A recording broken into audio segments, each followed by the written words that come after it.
आप सभी सम्मानित महिलाओं एवं पुरुषों को जय भीम, नमो बुद्धाय। आप सभी से मेरा विनम्र निवेदन है कि आप मेरे व्हाट्सएप, मेरे फेसबुक, मेरे ट्विटर में होली की शुभकामनाएं, नवरात्रि की शुभकामनाएं न दें तो ही अच्छा है, क्योंकि मैं तो जानता हूं कि हमारी ही बहन बेटी के साथ में दुर्व्यवहार हुआ था, उसी को जिंदा जलाया गया था, उसी को जलाते हैं। हमारे महापुरुषों को मार मार के, देवी के बारे में भी जानता हूं, अगर आप लोगों को तो ज्ञात नहीं, ज्ञात होते हुए भी आप तो मूर्खता का परिचय देते हैं और बड़ी बड़े होर्डिंग लगा देंगे। मैं फेसबुक में भी देखता हूँ, व्हाट्सएप में भी देखता हूँ, मेरे ही समाज के व्यक्ति बड़े खुशी उल्लास से होली की बधाई दे रहे हैं, नवरात्रि की, नौ दुर्गों की बधाई दे रहे हैं। तो बहुत ज्ञानवान मूर्ख लोग हैं ये, और बहुत ज्ञानवान मूर्ख हैं, और बड़ी खुशी होती है इन लोगों को। तो हमको तो दुख होता है, क्योंकि जो व्यक्ति अपने बाप को ही नहीं जानता तो वो तो दूसरे के बाप को बाप बनाएगा भाई। हमारे महापुरुषों को जिसने मारा, और हमारे ही महापुरुषों को मार मार के हम ही लोगों से त्यौहार मनवाते हैं, मनवादी लोग, और मनवाते आए हैं और अभी भी मनवा रहे हैं। हमारी ये मुर्दा समाज है, इनको तो बड़ी खुशी होती है और त्यौहार भी मनाते हैं, और अपने रिश्तेदारों को, भाई बहनों को, परिवार वालों को, सबको बधाइयाँ देते हैं। तो मैं तो क्षमा चाहता हूँ कि मैं जब से जान गया कि हमारे महापुरुषों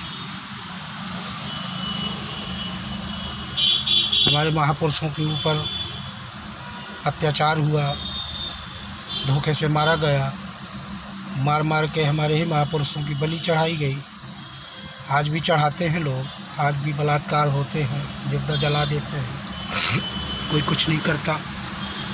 और आप लोग बड़े प्रेम भाव से अपने मूर्खता का परिचय देते हुए, और देवी देवता पूजा पाठ, शादी में भी पंडित जी, तो मैं तो क्षमा चाहता हूँ। हमें तो स्वाहा नहीं करवाना है, आप लोग स्वाहा करवाइए और करवाते रहिएंगे जब तक आप लोग अखंडवाद से नहीं निकलेंगे, तब तक तो आपके घर का, परिवार का, समाज का स्वाहा ही होता रहेगा। तो स्वाहा न करवाइए।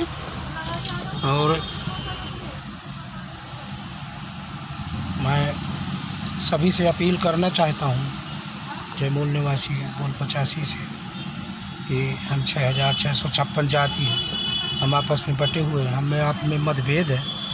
तो असलियत जानिए, अपना इतिहास पढ़िए, अपना भूगोल पढ़िए।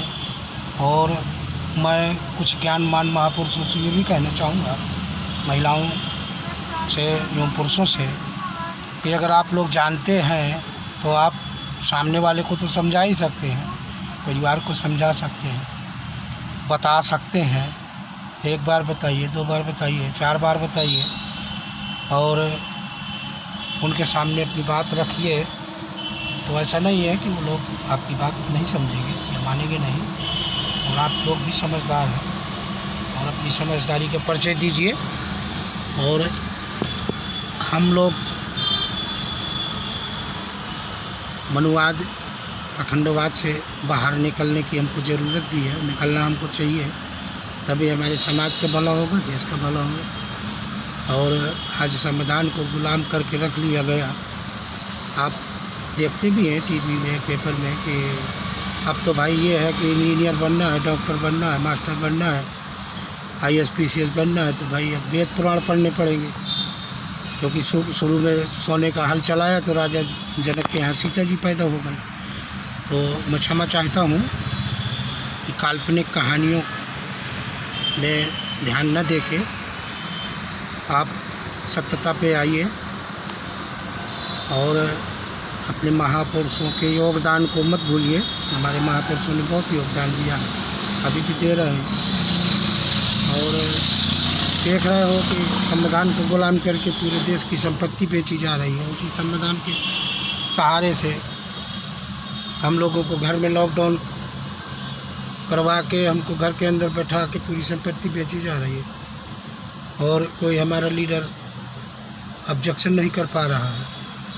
लीडर तो डरते हैं, क्योंकि मरने को डरते हैं। मैं तो भाई मैं तो मराया हूँ, मैं थोड़ी डरता हूँ। मेरे साथ में कोई व्यक्ति नहीं खड़ा हो रहा है, तो एक छोटा मोटा भी लीडर अगर कोई खड़ा हो जाए तो मैं देखता हूँ कि कैसे संविधान को गुलाम करके रखा है। हम आज़ाद करवाने की क्षमता रखते हैं।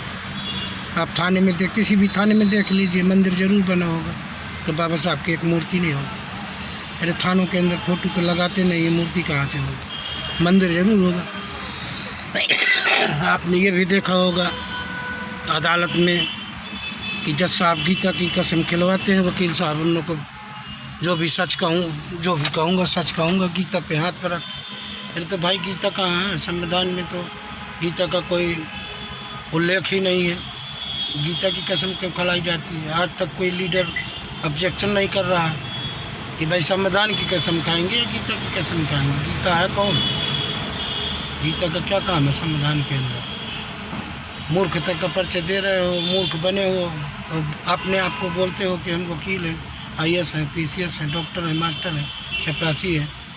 मैं कैसे मान लूँ कि आप लोग शिक्षित होते हुए बस वही आरक्षण की वजह से आप लोग आके बैठ गए कुर्सी में और आरक्षण का भी महत्व भूल गए आप लोग। तो ऐसा मत करिए।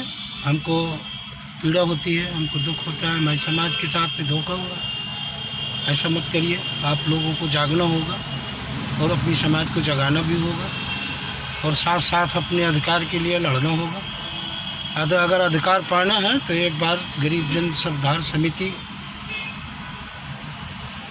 के साथ में आना ही है और आइए, ताकि हम अपने संविधान को भी बचा सकें, अपने देश को भी बचा सकें, अपने देश की संपत्ति बचा सकें। और मैंने कहा कि दुनिया में देखते हैं आप बेरोज़गार रोज़गार बहुत है मेरे पास। मैं तो 1 करोड़ रुपया 1 करोड़ रोज़गार के लिए ऐलान किया। ये प्रक्रिया आगे जारी रहेगी और पूरे भारत देश में कोई व्यक्ति बेरोज़गार नहीं रह जाएगा। सबको रोज़गार देने की क्षमता रखता हूँ। संवैधानिक, आप संविधान को समझ ही नहीं रहे। संविधान को क्यों भाई समझ पाएंगे? जब गुलाम है तो संविधान को कहाँ से समझेंगे? आप लोग सोचते हैं कि संविधान जिंदा है। संविधान जिंदा नहीं है, ख़त्म कर दिया गया, मार दिया गया। वो तो माननीय कांसी राम जी ने थोड़ा जिंदा किया था, लेकिन उनकी वास्ताई हुई रास्ते पे कोई नहीं चल रहा है और वो फिर संविधान मर चुका है। तुम लोग कहते हो जिंदा नहीं है, संविधान मर चुका है। जिस व्यक्ति को, जिस भाई को बात करनी हो तो 97 17 33 80 94 वार्तालाप कर सकता है। जिस लीडर को भी बात करनी, मैं नहीं डरने वाला, मैं निडर व्यक्ति हूँ। मरना तो है ही एक दिन, लेकिन जो मेरे बहुत अच्छे लीडर हैं ना, महान लीडर, वो सब डरते हैं। भीड़ में शेर नहीं चलता, गीदड़ चलते हैं। ये वर्मा जी है, मैं अकेला चलता हूँ। शेर हमेशा अकेला चलता है। तो शेर की तरह ज़िंदगी जियो, शेर की तरह मरो, शेर की तरह वार करो। पीठ पीछे वार करने की किसी को ज़रूरत नहीं है। जिस दिन जिसको मारना हो तो खुले मैदान में मारे, जहाँ बोलेगा वहाँ आने के लिए तैयार है। 100 दिन जीने से अच्छा है कि एक दिन शेर की मौत मरो। तो मैं क्षमा चाहता हूँ। मेरे ग्रुप में ये होली और नवरात्रि की शुभकामनाएं न दें। ये शुभकामनाएं अपने अपने घर में रखो आप।